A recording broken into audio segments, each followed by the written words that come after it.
I said, how y'all doing today? I want to tell you something about the future president of the United States. You ever watch one of his interviews? Yes. When he don't have on a suit jacket, his sleeves is rolled up. That signifies a man that's ready to do honest labor. And there's no better honest labor than serving the American people. That didn't sound right again. Come on, let's go. Let me tell you something about Mr. Kennedy. He's so honest. He's intelligent. And he's what America needs. And he's running against, let's not get it confused or twisted. He's running against two incumbents. The current President Biden and also Trump. And as an independent. And we cannot do that without you guys' support at all. Do not make no mistake about it. So when you leave here tonight, tell a friend, tell your husband, tell your wife, tell your kids, tell your dog, tell whoever you need to tell, because we got to get the word spread for this campaign. And what's more important, I'm not that handsome, but I do want you guys to take a picture of this. This is how you donate to the campaign. This would not happen without you guys. Believe that. This would not happen without you. Now, I want to take up too much time because I know Mr. Kennedy, he's going to teach you a lot of things. He's going to teach you how can we revitalize the middle class. The middle class is in reverse right now. We want to put it forward. He's going to tell you about the housing market. He's going to tell you about medical freedom. What's the medical freedom crowd in here? I like to hear. Bobby, you think they ready? You think they ready, Bobby? He said no. He said he ain't had nothing.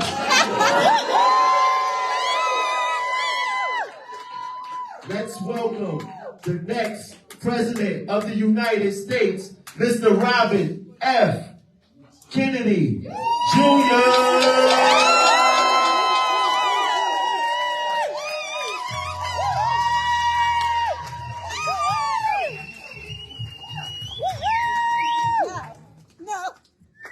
And thank you all for being here tonight. Can I ask that they turn up the house lights a little? I just want to be able to see if people are leaving. I'm really, really happy to be here. There's a couple of logistical things. One is we have a bunch of ballot petitioners here in South Carolina and some from Georgia who are going to come up, I think, at the end of my talk. And I want to identify them so that you can see them. And those of you who have not signed the petition, if you can try to sign it tonight, we need to get sufficient ballots, both in here, both petitioners here and in Georgia.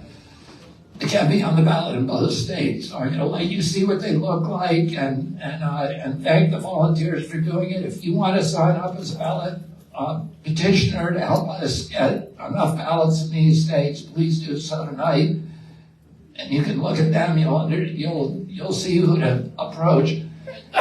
And the other thing is that I'm going to do a selfie line afterwards. So any of you who want to take a selfie picture with me, then you can, and we'll do that. We'll do it very, very quickly. This is we did 600 people in 23 minutes in Charleston. If everybody cooperates, this is a very young crowd and energetic, so maybe get a bigger record tonight. But again, I want to thank all of you here, and I'm glad to see so many young people here. We've had 3 polls come out in the last 3 weeks that have been really fantastic for this campaign.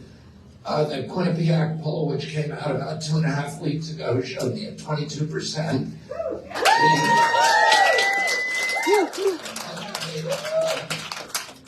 And then the Harvard-Harris poll, which is Mark Penn's outfit, the gold standard poll, showed 22% also nationwide, and showed me at young people under 36 years of age. And I'm 10 points ahead of President Trump and President Biden.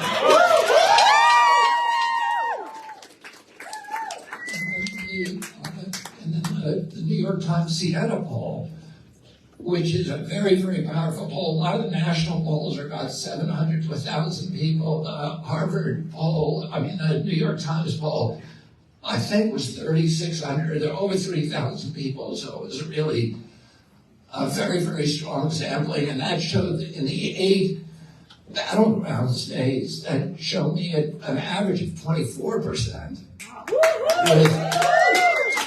And remember, all I have to do is get to about 37%, because you just need a plurality. It's winner take all with the electoral votes. So I need to get to 270 electoral votes. Right.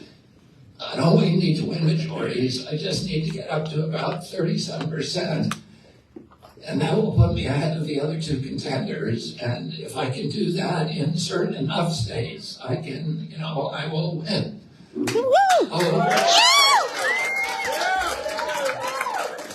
have 12 months to do that. So I'm in better shape than any independent for 100 years since It's because of young people. And that last poll, I not only take 18 to 34, but everybody under 45 years old, I win against both Trump and Biden. So I'm playing out momentum. I have 36% of the independent vote. The two key measures are young people and the independents, and I win both of those. So I'm in very, very good shape to win this election.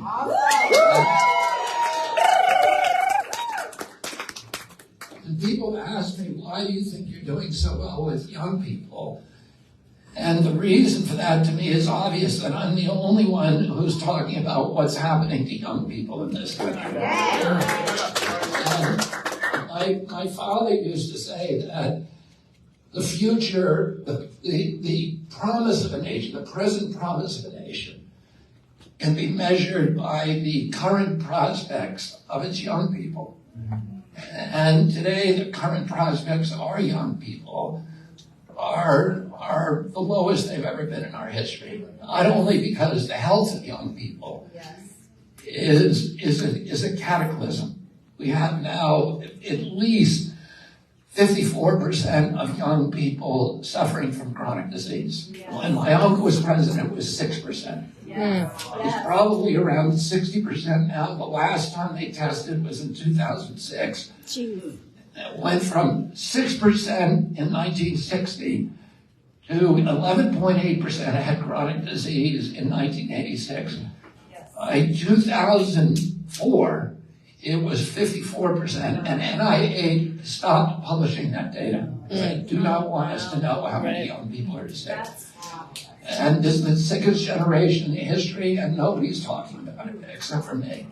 Nobody's talking about it. You look around and ask yourself, how many people do you know that have autoimmune disease? Yeah, How many have everybody. peanut allergies? How many have food allergies? When I was your age, I didn't know a single person who had a peanut allergy. I didn't know a single person who had autoimmune disease. I hardly knew anybody. I can't remember a single person who had neurological diseases. ADD, ADHD, speech delay, language delay, tics, Tourette syndrome, narcolepsy, ASD, autism. I didn't know anybody. And today, I doubt if there's anybody here who's under the age of 25 who doesn't have friends who are in those categories. And something is wrong, and nobody's talking about it. And we need to address it. Also, equally important, the financial prospects of young people in this country have never been worse. And there was a poll that was taken in 2013 that showed that among people 18 to 34 years old, 85% of them said they were proud of the United States of America. The same poll taken a month ago showed that only 18% are proud of the United States of America. So somehow, in the terms of the last two presidents, The young people of this country have completely lost faith in the United States of America and lost any hope for their own future. And that, to me, is the most heartbreaking data point that I've seen since I began running in this campaign. And why is that happening today? It's because the American dream, particularly the housing issue, when I was a kid, it was just one of the central granite foundations of the American dream, that if you worked hard, if you played by the rules, you could finance a home. You could take a summer vacation. You could raise a family. You could put money aside for your retirement on one job. Right. There is nobody in this generation that believes that that applies to them. Right. And they feel betrayed by our generation, and they have been betrayed. Yes. So I was in San Francisco. I was there a week ago, but I was there about almost a month ago. And I spent almost a year in San Francisco in 2018 trying the Monsanto cases. So we tried 3 cases in a row. We came in with about 2,000 cases, I think 2,400 cases, my firm, and of people who said that they had gotten non-Hodgkin's lymphoma from using Roundup. And the way that multi-district litigation works is that you gather a lot of cases and then you go get them in front of a judge. You get them all consolidated in one board, and then you try them one at a time until the defendant gives up and comes to the negotiating table. So the first case, we won $289 million from the jury. The second case, we won $89 million from the jury. The third case, there was a young kid trying that case, 35 years old. He was the lead counsel in our group. And it was his job to give the closing argument. The night before you give the closing argument, all the different firms sit at a table and we're arguing about how much should we ask this jury. And we've been watching that jury now for weeks and trying to get a feel about what they will give us. And you don't want to ask too much because the jury may punish you for overreaching. We all suggest, and be it a consensus, we should ask for $300 million. Because we won $281 million the first time. This kid who was, had been interacting with the jury for weeks said, I'm going to ask them for $1 billion. And we all said, you can't do that. We tried to talk him out of it, but he's like the captain of the ship. He makes the decision. He asked them for $1 billion. And we were all biting our nails. And the jury came back with $2.2 billion. Wow! And then Monsanto came to the table. They settled all of the cases for $13 billion, and then they removed Roundup from home gardening because all of our clients were home gardeners. And so I was there for 3 weeks, or for the better part of the year, trying these cases. And every morning before court, I would go to the gym in Union Square. And Union Square in San Francisco is like Fifth Avenue in New York. It's where all of the big flagship stores are for the American brands like Nordstrom's and Bloomingdale's and Macy's and Gap and Old Navy and Levi, and all the big foreign brands like Gap, like Gucci and De La Valle and Prada and Burberry and Ferragamo. All of these giant stores there. Well, when I went back a month ago, all of those stores were closed. Only just acre after acre of plywood.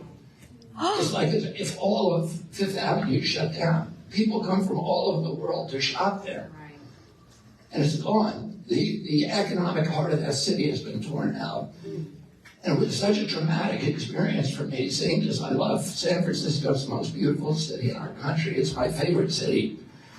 And so I started studying homelessness because I didn't know much about it. So I started reading the books. My son, Connor, who's 28 years old and just graduated law school, he turned me on to a writer called Matthew Desmond. And Matthew Desmond has written a seminal work on homelessness, which is called Evicted. It's a best-selling book. He's done all of these studies, and he did them with the University of San Francisco. And he went out and actually interviewed with this big team from the University of San Francisco. He interviewed thousands of homeless in San Francisco, and he gave questionnaires to them. And when I approached this issue, I came in with a series of assumptions and biases. And one of those was that homelessness was a feature ultimately of drug addiction. I also thought it's also linked to mental illness and to extreme poverty. And also I assumed that a lot of the people who were homeless in San Francisco had gone homeless somewhere else, like Detroit or New York, and they didn't want to sleep in a snowstorm on the grades. So they moved, they used their last couple of bucks and take a bus to San Francisco. And San Francisco is, of course, a better climate, but also a famously generous social service system.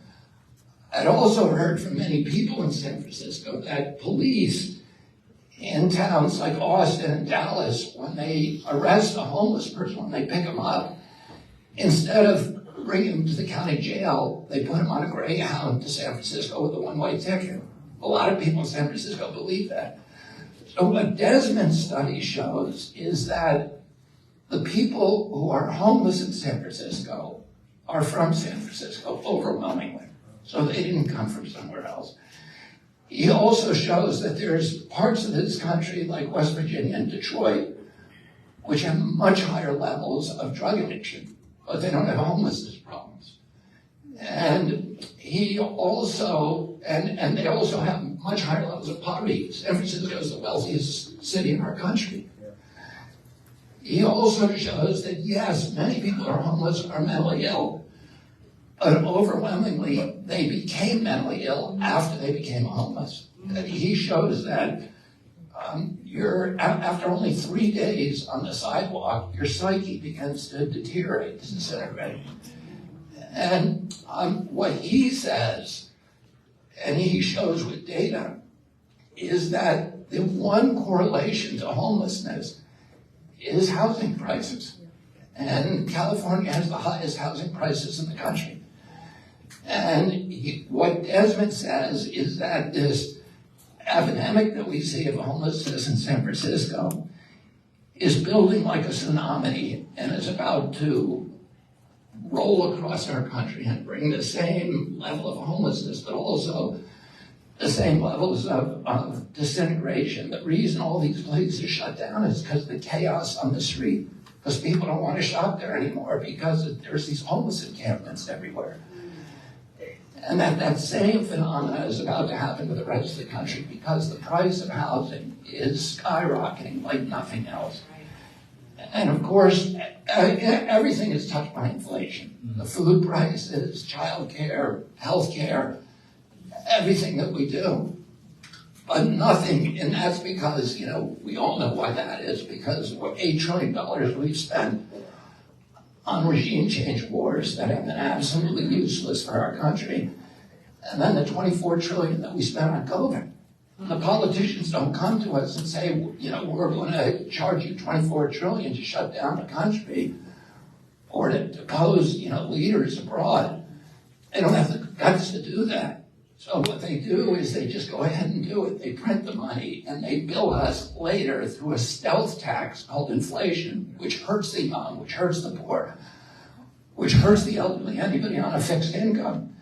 But the price of homes has gone up higher and faster than anything else by orders of magnitude. Why is that?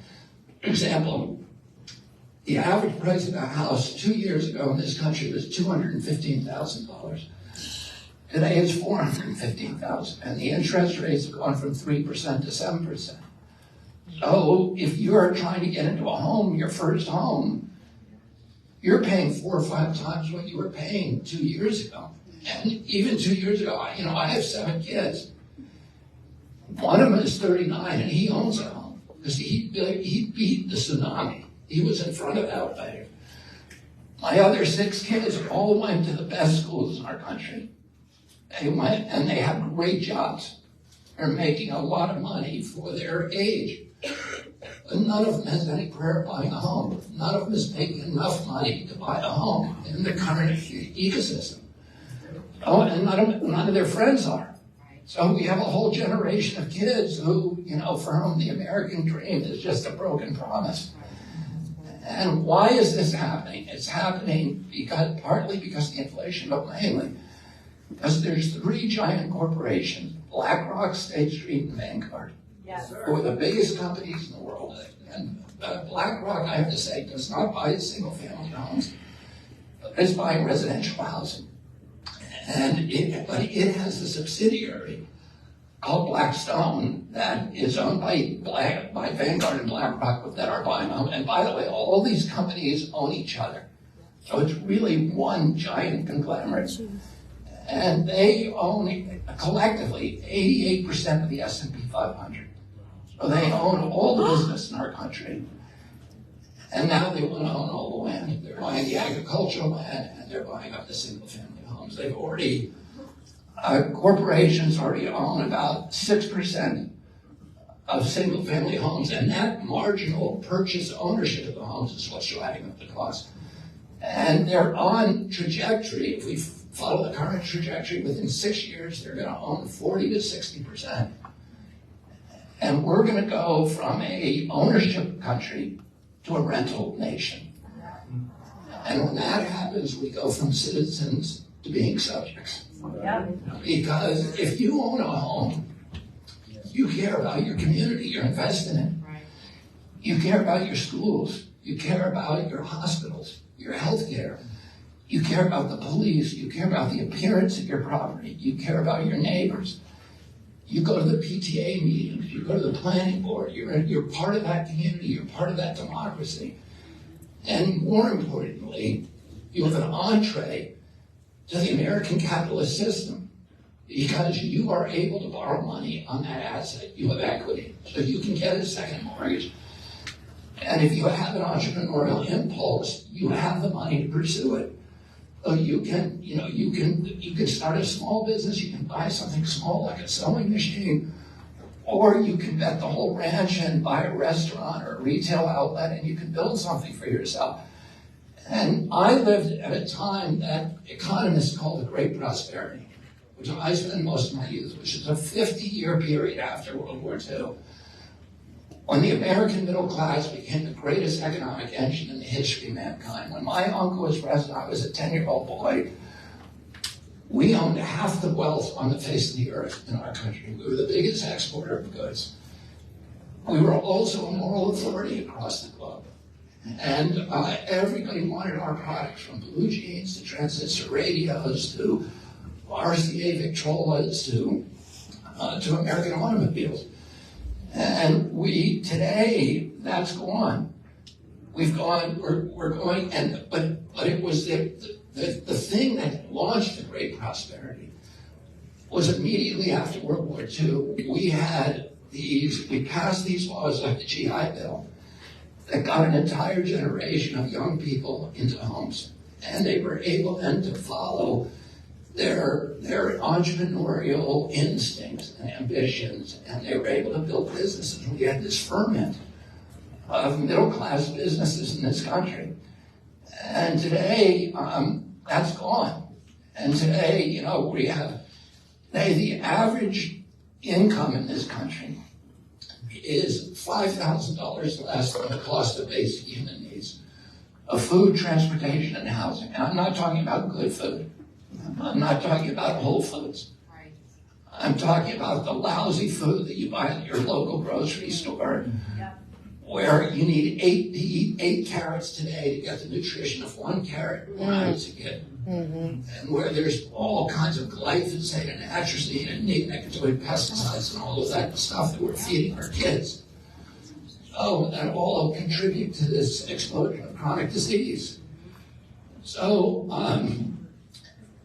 if you buy the bare minimum of what you need to survive, you're the average American.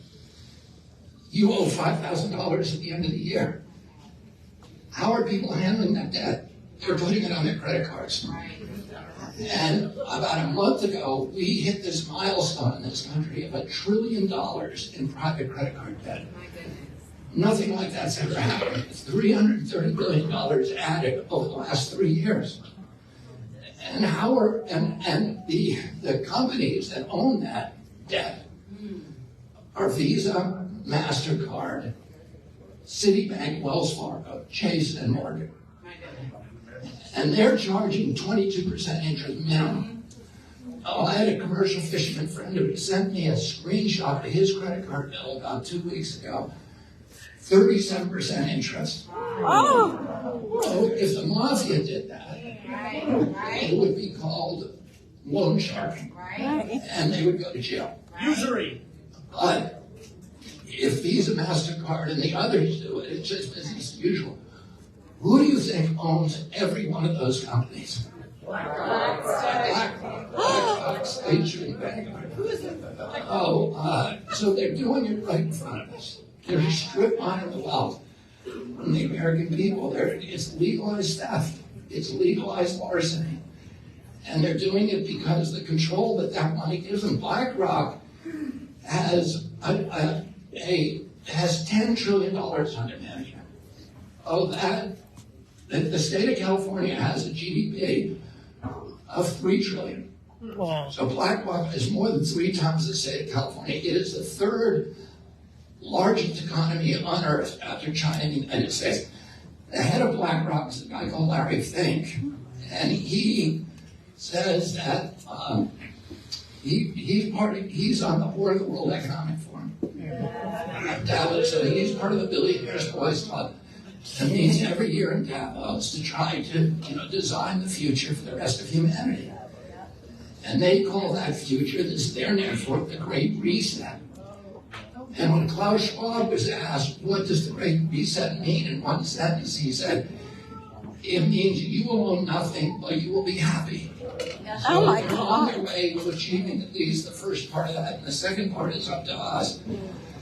And we're living at a time, I'm running against 2 presidents, both been president for a term, and both of them are running on this idea that they brought great prosperity to our country. And, I spend a lot of time sitting at kitchen tables with regular Americans. I've done this over the past 6 months of campaigning, but I've been doing it my whole life because I represent people in big lawsuits who've been harmed by corporations and by corporate capture. So today, I'm representing 1,000 people in Columbiana County, Ohio, from East Palestine, whose lives were upended by the Norfolk Southern spill. I represented 10,000 people on the Ohio River who were poisoned by PFAS and PFOAs from DuPont. They made a movie about my case called Dark Horse, starring Mark Ruffalo. I represent another 10,000 in Spelter, West Virginia, who were poisoned by a DuPont zinc smelter there. Oh, I sit at kitchen tables with people, and I see people making choices that I never dreamed Americans would have to make. I see elderly people, talk to elderly people who are cutting their prescription bills in half so that they can afford food. I talk to mothers who are downgrading the ingredients that they purchase at the grocery store to make it through the checkout line. I talked to a young kid in New Hampshire the other day who told me that every Tuesday he has to make a decision about whether to get a meal or to fill up his car with gas for the week.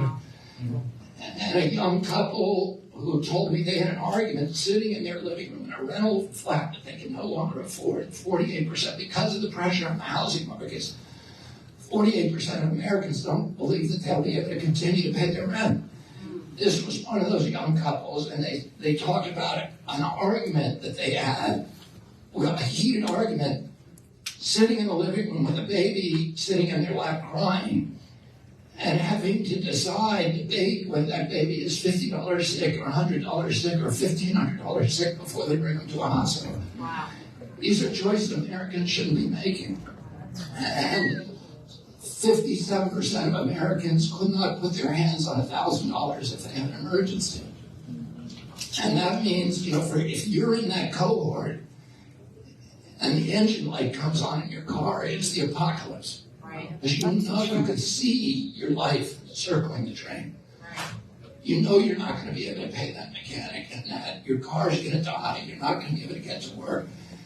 And you're going to lose your apartment, and you're going to end up on the sidewalk like all those people in San Francisco who weren't mentally ill, and they weren't drug addicts. They just had bad luck. They had an engine light come on. They had 2 flat tires at the same time. And they ended up on that sidewalk. And that's where this whole generation can now see themselves. You know what it's like when the fuel gauge on your car is on empty, and how that focuses your mind, how it makes you stupid. You can't think of anything else. It lowers your IQ. Because you're just wondering, am I going to make it to that gas station now? Throw 2 kids in the back seat of the car to amplify your anxiety. And now you're riding through a bad neighborhood. Well, that's how half of America is waking up every day, with that sense of impending doom, and not seeing how there could possibly be a good ending. And this is not the way that, young people are supposed to be viewing their prospects. My kids are worried about, they don't think about even buying a house. They're worried about their college debt. Our generation told them, you got to go to college. And now they've come out of college, and the jobs are not enough to run their lives, much less pay that debt that's laying at home. It's been a betrayal of this generation. And you remember, the other thing is about this generation lived through the COVID pandemic. And they had to make the sacrifice for the older people. That's what they were told. Right. And they had to have, they had to homeschool. They missed that experience. We're seeing this generation of kids that all need remedial education. They didn't get that experience, and then we closed down 3.3 million businesses without any due process, with no scientific citation, with no notice and comment rulemaking, no environmental impact statement. All the things that government is supposed to do before it asks us to make a sacrifice, none of that happened. Democracy was just one guy, a 50-year bureaucrat who never won an election, who just said everybody shut down your house, and 2 presidents went along with him and got rolled by a bureaucracy. They never said to him, show me a scientific study that justifies this. Right. And Amazon, who I'm suing right now,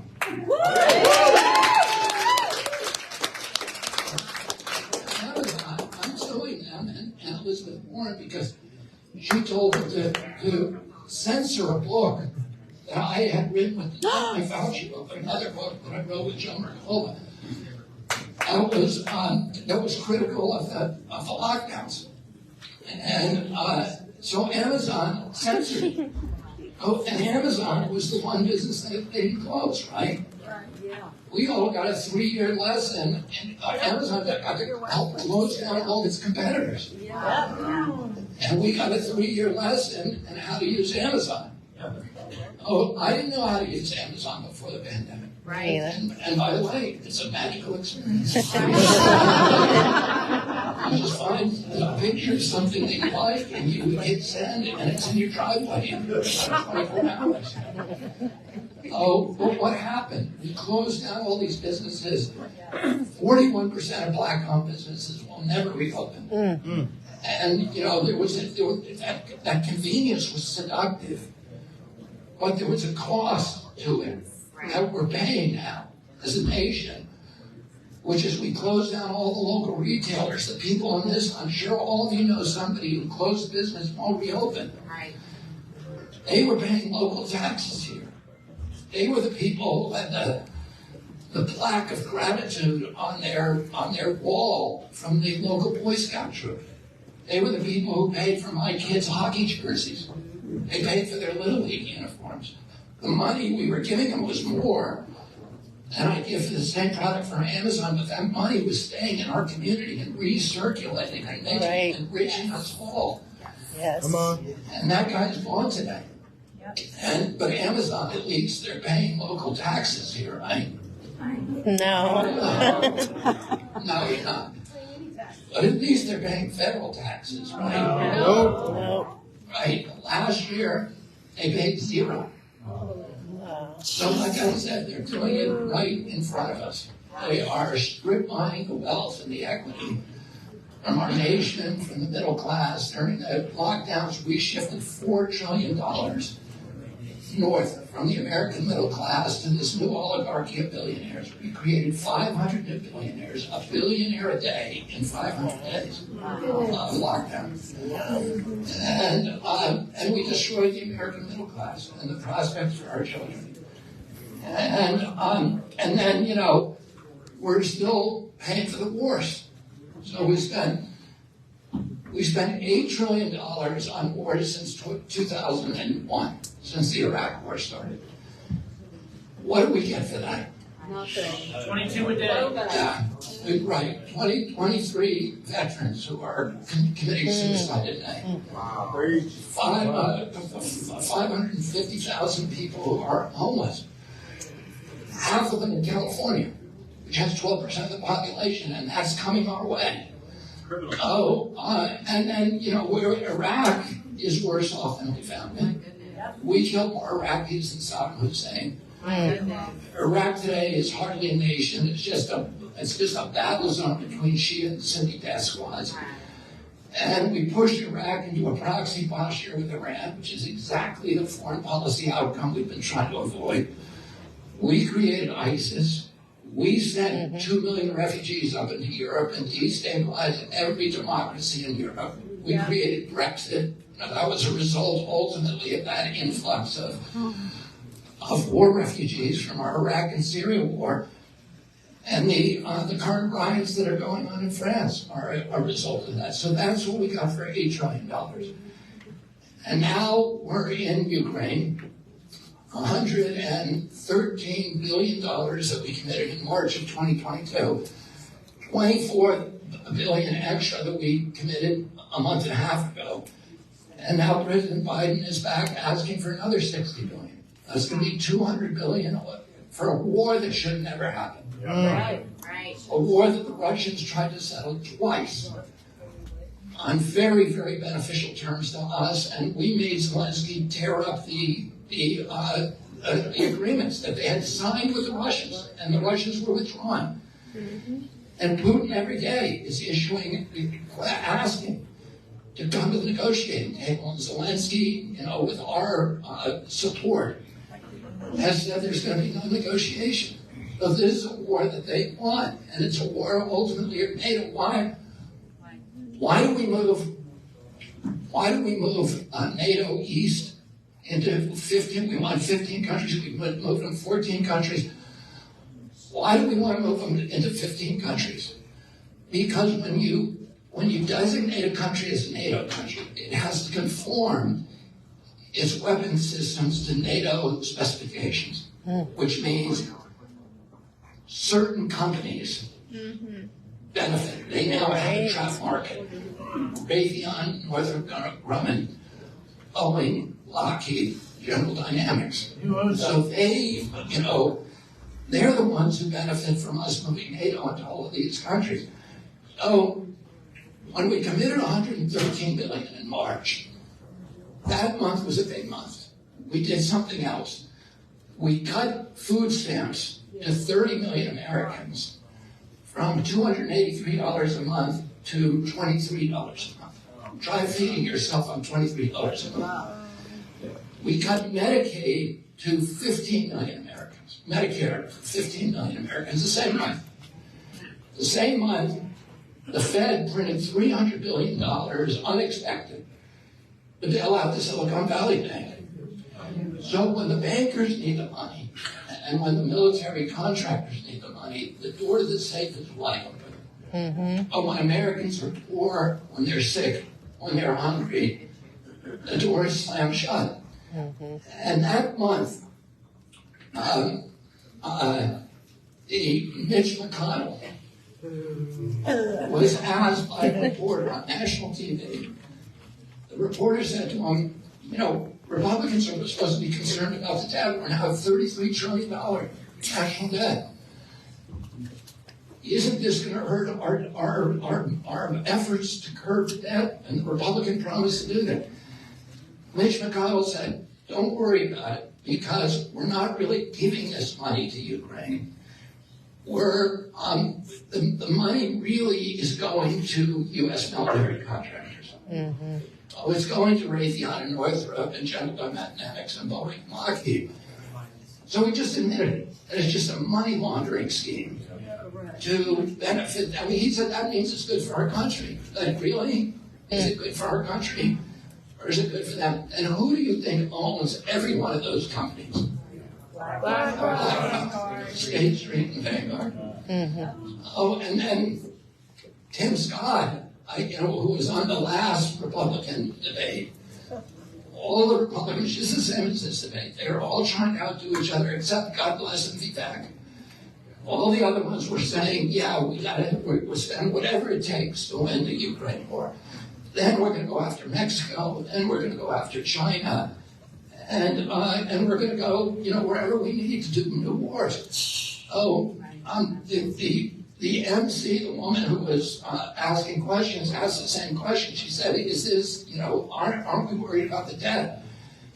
And Tim Scott said, don't worry about the debt, because it's not a gift to the Ukraine. It's a loan.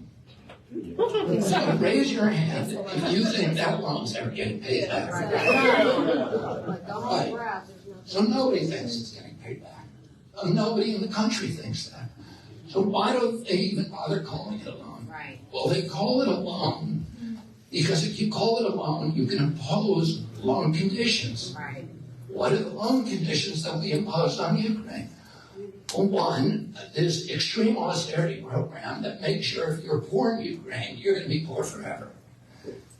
Number two, this is most important, Ukraine has to put up all of its government-owned assets for sale to multinational corporations. What?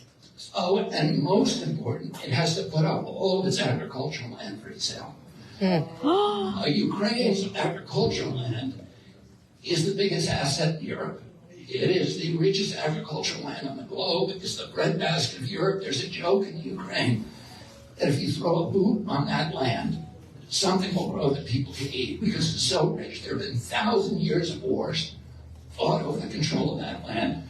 We now have 450,000 Ukrainian kids who have died to protect that land, to keep it in the control of Ukraine. And they probably don't know about this loan condition, which forces Ukraine to put all that land up to sale. 30% of it have already been sold. And who do you think the buyers are?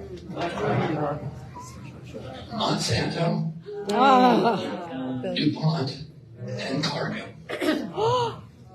Who do you think owns every one of those companies? BlackRock. They own DuPont. Oh, and the big expense to Ukraine is just beginning, because everybody acknowledges that the big money comes after the war. Right. When we get to rebuild all the stuff that we destroyed. Who do you think won that contract? BlackRock. Right. So like I said, they're doing it right in front of us. Yep. And they don't even care that we see it anymore, because they know they can get away with it. And how do they get away with that? How do they get away with this blatant destruction of all of our values of the American middle class? They get away with it because they have a strategy. Right. And the strategy is to keep us all hating on each other. Yes, that is the strategy. Keep Republicans fighting Democrats, blacks against whites. Seed and amplify all of this hatred everywhere that we go on the media that they own.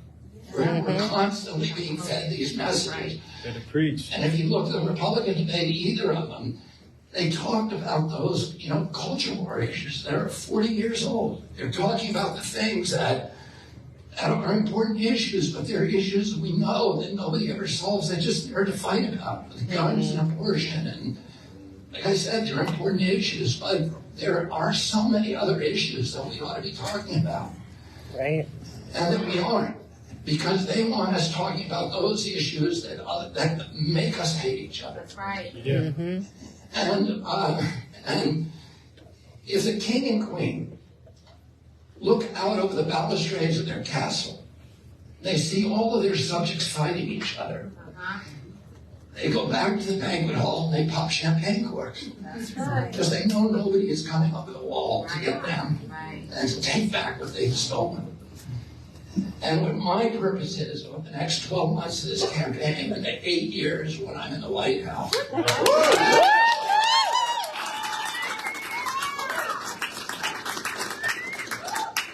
to end the fighting Yes. Yes. with each Yes. other. Yes. Republicans and Democrats. And then lead everybody over that wall to take back our country.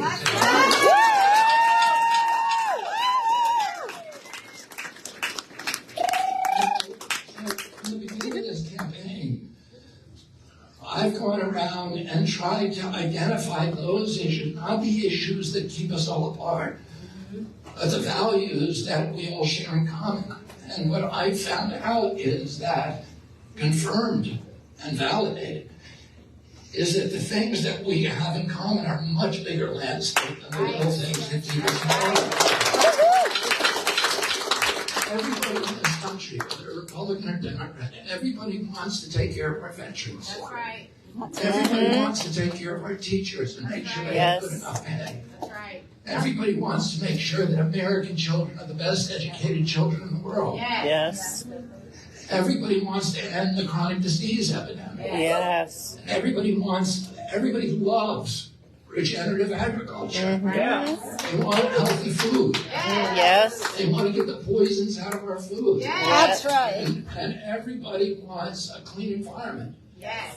Now, if all you do is talk about climate change, you're going to stir up a lot of anger. Because people have to believe these lines on a graph. Right. And, I consider it a crisis, but I don't insist anybody else do. Because I know it's one of those issues that is just used to drive us apart. Right. But if you start talking about habitat loss, about protecting sacred places, about ending the toxic contamination and exposures to our children, everybody agrees. When we were fighting against the Flint, Michigan poisoned water, we had Hell's Angels shoulder to shoulder with urban black leaders. Yes. People coming, when I did Standing Rock, people came to Standing Rock from every demographic in our country and demonstrated, because we didn't characterize it as a climate issue. Right. We said it's about protecting sacred places. Right. If you argue against, carbon energy, people are going to be angry. But if you talk about the Appalachians, out there, the most important landscape in our country, the richest landscape in our country, that now we've blown up.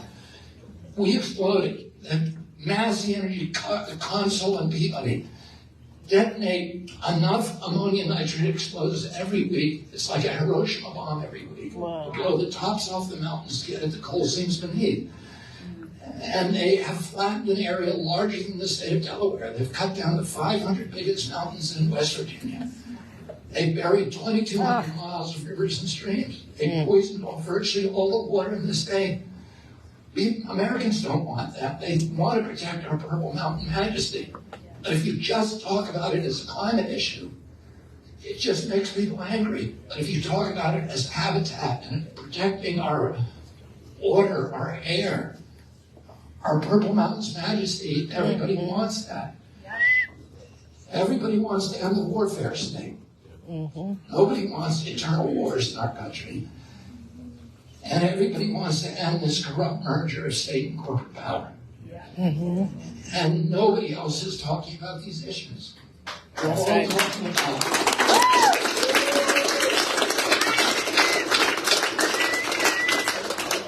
talking about these tribal issues that we've been programmed to fight over, rather than talking about the issues that will bring us together, but will bring down, the oligarchs that are and elites that are destroying our country, that are corrupting our values, that have poisoned our government, that have turned the regulatory agencies into predators against the American people, that have transformed them into sock puppets for the industries they're supposed to regulate.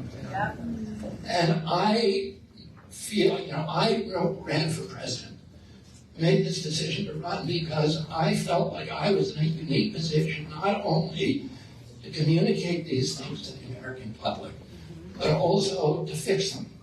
Because I've spent 40 years litigating against these agencies. And I've sued almost all of them. Yes. I haven't sued the Fed yet. I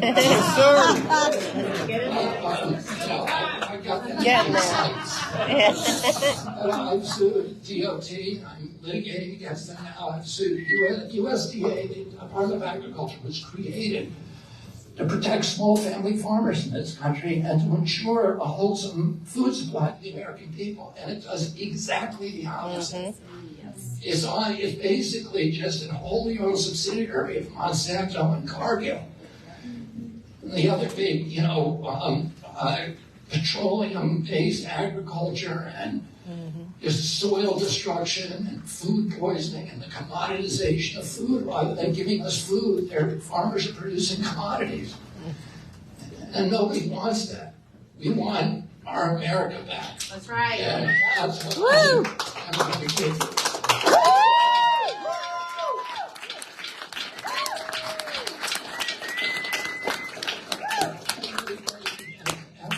I just won a case in the Court of Appeals against the FCC, the Federal Communications Commission, for lying to the American public about the dangers of cell phone radiation. Yeah, there you go.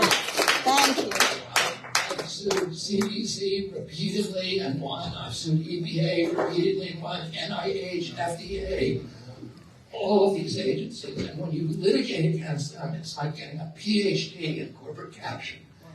You'll understand who the individuals are in these agencies who are causing the problem, the perverse incentives that put agency capture on steroids, the structures of the agencies and the way that they're transformed into vehicles for protecting the public interest, to instrumentalities of private profit, of protecting the mercantile interests of the big companies they're supposed to be protecting us against.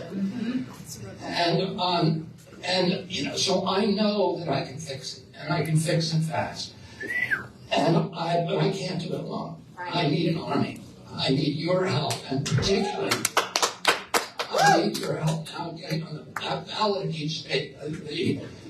The Democratic and Republican parties are going to try to prevent me from getting on the ballot. We have 250,000 volunteers now. We are getting bigger crowds than any of the other presidential candidates, with the exception of Donald Trump. And we are already way ahead of our metrics for getting on the ballot in the states where we are legally permitted to go after them. States like Maryland, we're double where we're supposed to be at this time. So I know we can do it, but we need a lot of help, and we need you to do it. And so I'm asking you to sign up tonight. Make sure that you sign a petition for ballot access, and if you're willing to help us on this, on getting ballots in Georgia and South Carolina, please sign up tonight. And I want to ask you to do something else. One of the reasons that I do so well with young people is that people under 45 are not getting their dues from the mainstream media.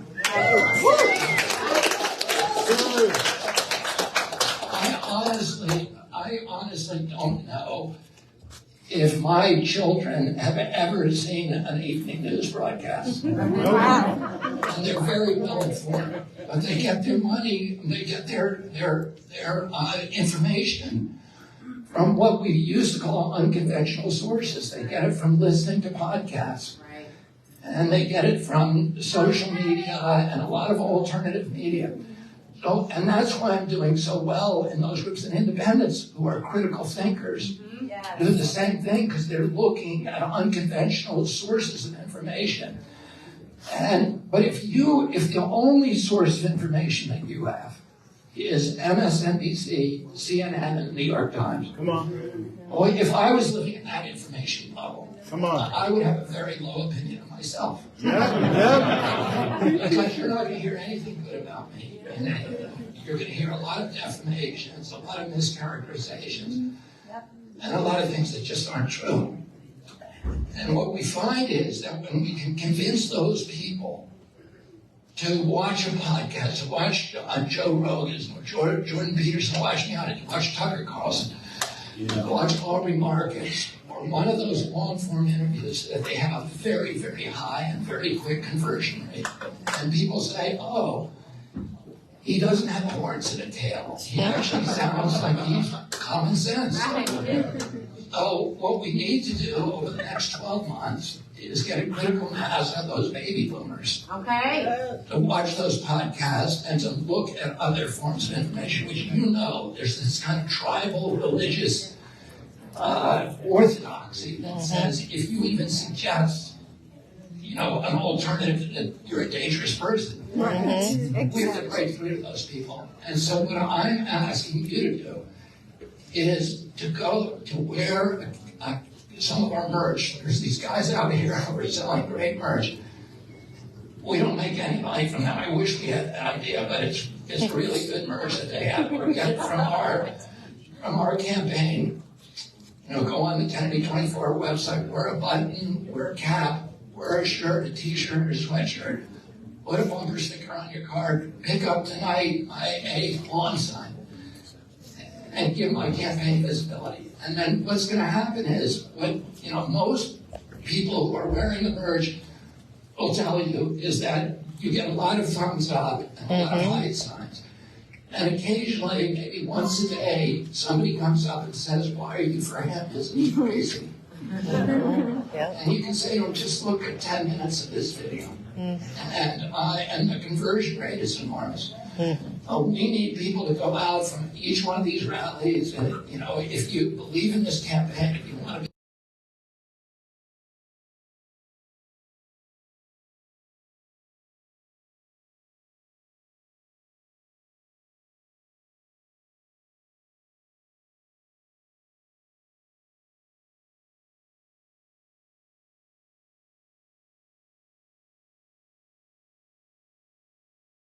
of your generation, I want to give you back the American dream. If you elect me president, I'm going to make you my priority.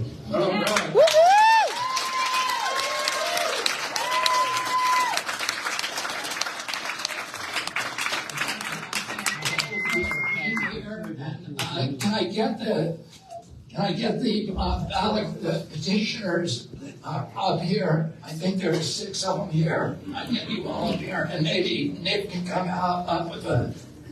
Is Nick here? Yeah, right. Okay. Why don't we go Here they to come. questions? Yeah, and let's do questions. Can I get this mic on, please? And while we're doing questions, if the 6 of you can come up here. They might have We have a mic up here for anyone who wants to. Okay, if you have a question, raise your hand. Hello, Bobby. Thank you for being here. My question is, I'm sure you're aware, but See it right there at the edge. It's right at the edge. Right there. That's it. All right, here we go. antibiotic resistance is a growing issue in the United States. Pharmaceutical It's part of my companies cochlear are implant. And, they're essentially unwilling to develop any new 10 grand. antibiotics because it doesn't profit them. So when you become elected president, what are you going to do to keep the antibiotics being effective in the future? That's been a concern. The question is about antibiotic resistance. It's been something I've been speaking out against for many, many years, and probably the worst contributor to antibiotic resistance is the use in CAFOs, in concentrated animal feeding operations, of subtherapeutic antibiotics. And what the farm industry, industrial farming, factory farming has learned is that if you give animals subtherapeutic antibiotics, in other words, under the therapeutic level, it kills certain fauna in their stomach that affects their digestion and it makes them gain weight very, very fast.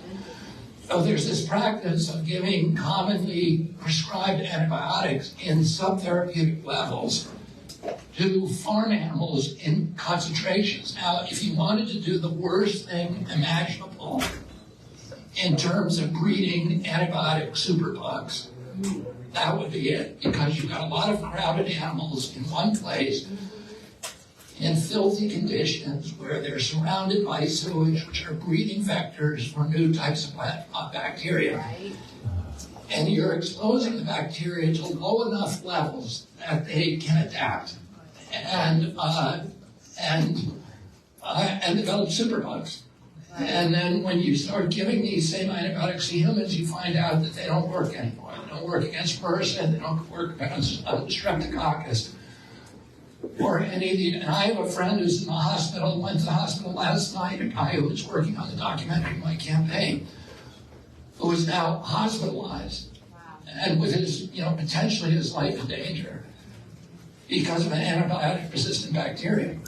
And, it's insane what we're doing. It should be illegal, and I will do everything I can to make sure that that is regulated and becomes illegal. We don't give subtherapeutic antibiotics, and the overuse of antibiotics. We overuse it for everything, for earaches, for kids, for all of these things. What we find is that the kids who are exposed to it are less healthy over the long term. And our bodies are meant to be exposed to illnesses and germs and then to recover, and that actually fortifies and strengthens our immune system. We need science-based medicine. We need evidence-based medicine. Make immune system strong again. Instead of medical policies that are designed to advance the profits of the pharmaceutical industry, which is what we have now. Next question here. Can you guys all kind of stand up here so everybody can see you?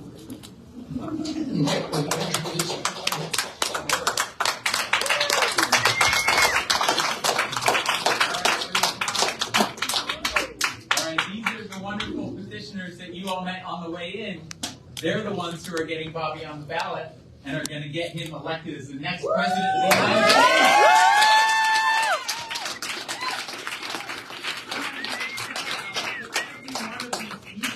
States. And I want to encourage every one of you to join the team, because we're going to need 10 times as many people as you see here in every state. So how many of you are ready to join? Put your hand up.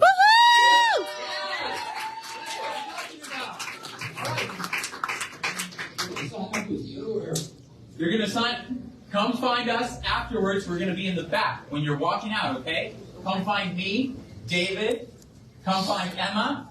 All right? The three of us will be there, all right? You'll sign up with us before you leave? Yeah! Okay, great. If everyone does 10 signatures a week, we're done with South Carolina before January. Woo! I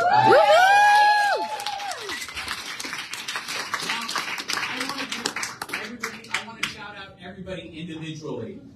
Now, Emma, do you want to name the people who came with you from Georgia? Who came all the way from Georgia today? Yes. Okay. So with me is Tabitha, Jeff, Randall, Lynn, Rajan, and Sandy.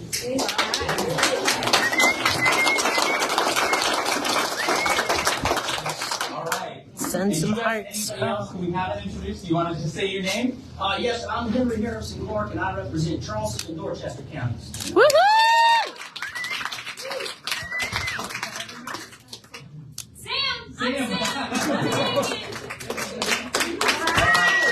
All right.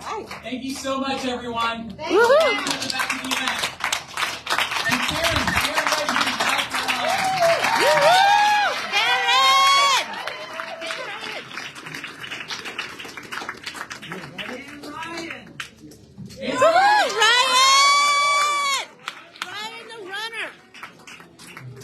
All right, guys. Right now. Find us in the back. Thanks, Bobby. Hey, Stephanie, We have time for a few more questions and then selfies. Thank you so much. I can't think of something. How do you feel about being the first candidate that might make a Democrat lose the presidential race and then possibly make Trump win? Well, I intend to win.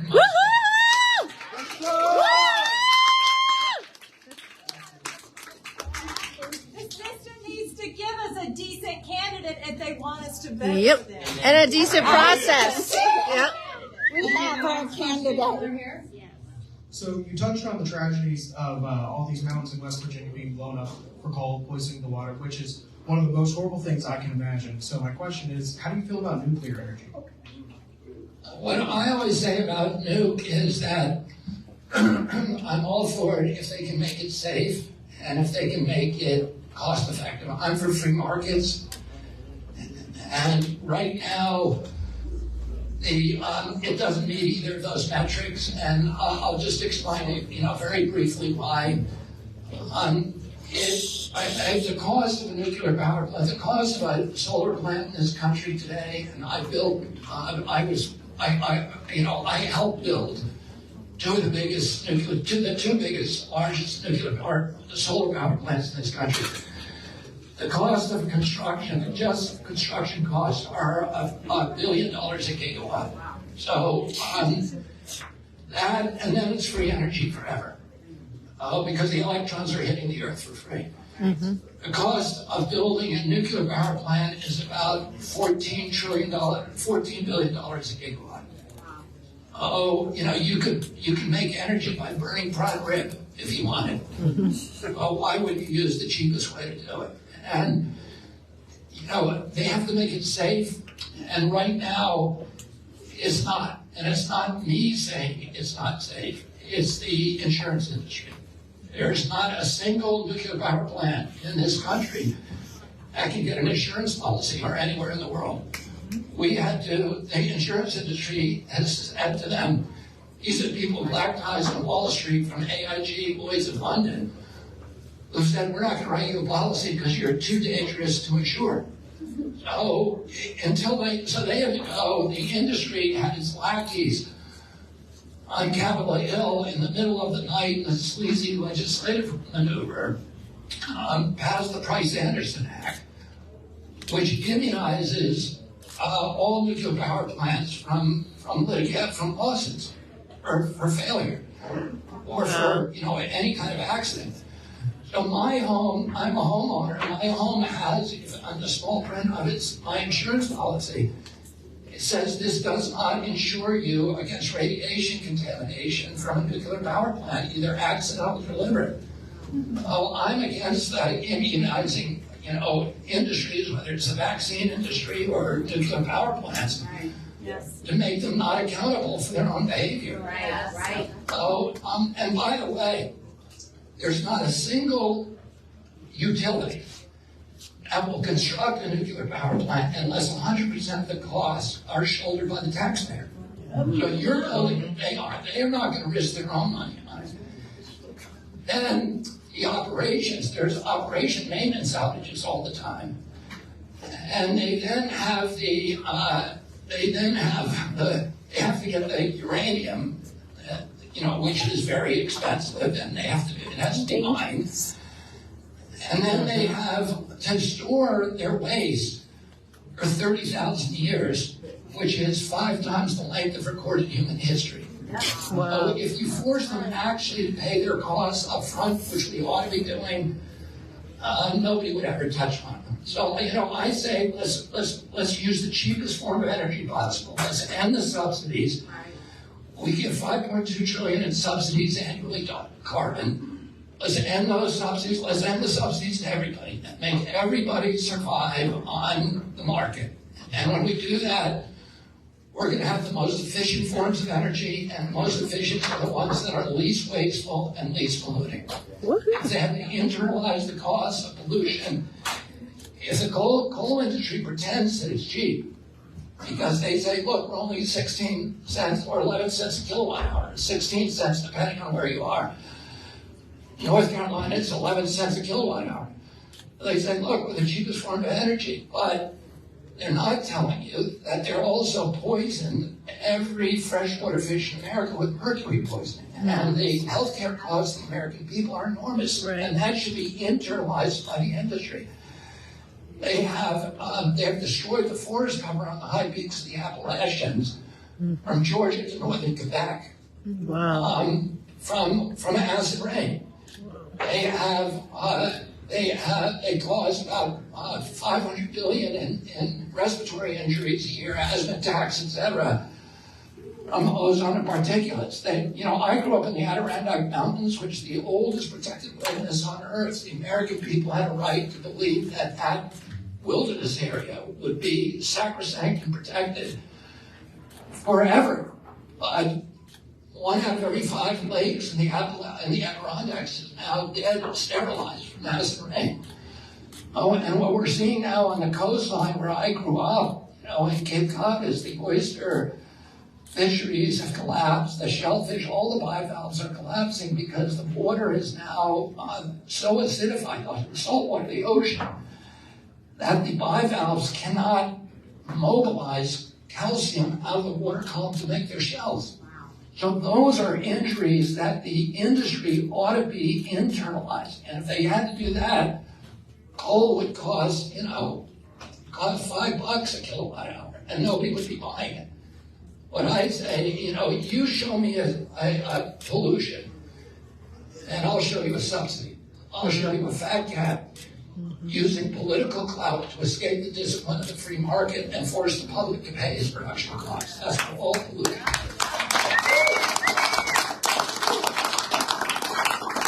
So, Mr. Kennedy, I just want to preface by saying this. Many people can read statistics off a sheet. Only few can truly fight for their ideals. But you, sir, have perspective when it comes to fixing this country, and I greatly appreciate it.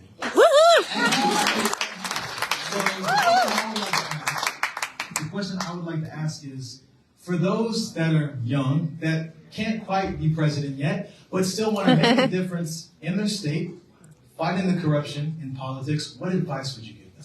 Join the campaign.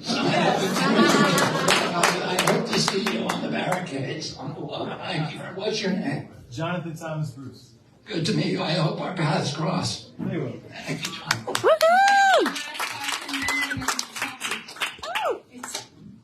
It's more of just a comment. It's about housing. I'm a retired California realtor, and I watched as this whole thing has exploded. And a big thing that is different here in South Carolina is if you're owner-occupied, you pay much lower property tax. You pay 5 times as much if it's not owner-occupied.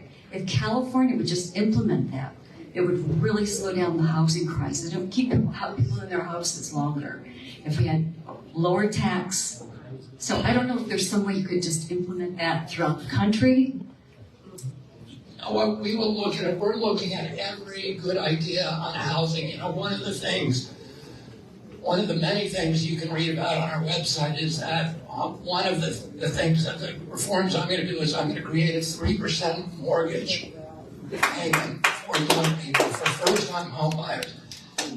And the way I'm going to do that is not by raising the debt to finance it, but by selling a new class of T-bills at 3% tax rates, and the market will pay for it.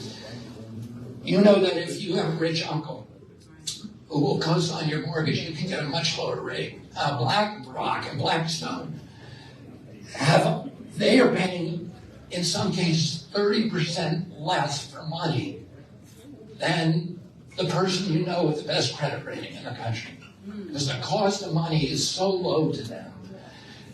And your kid now has to compete against them for the cost of money. And that's why you hear all these stories of somebody going to put a contract on a home, to purchase a home, to go into escrow, and at the last minute, somebody comes along with a cash offer that's 20% higher than the asking price and sweeps that, takes that home away from you. And then you say, well, who was this person?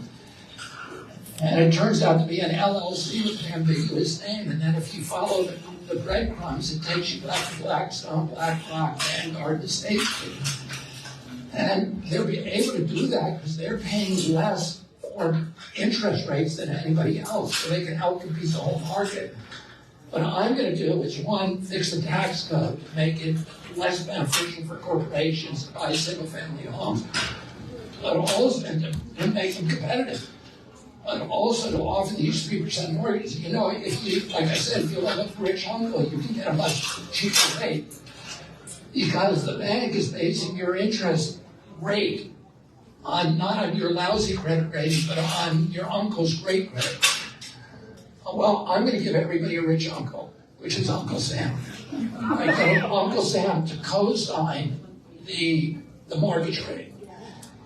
And we did this with Fannie Mae and Freddie Mac on a limited basis, and guess what? And then if you default, the government owns your home. And Fannie Mae and Freddie Mac now have $100 billion surplus from selling those homes.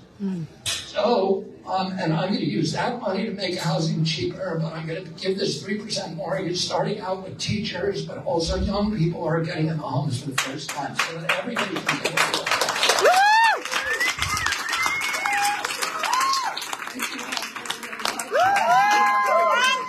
Let's give it up for the future president of the United States.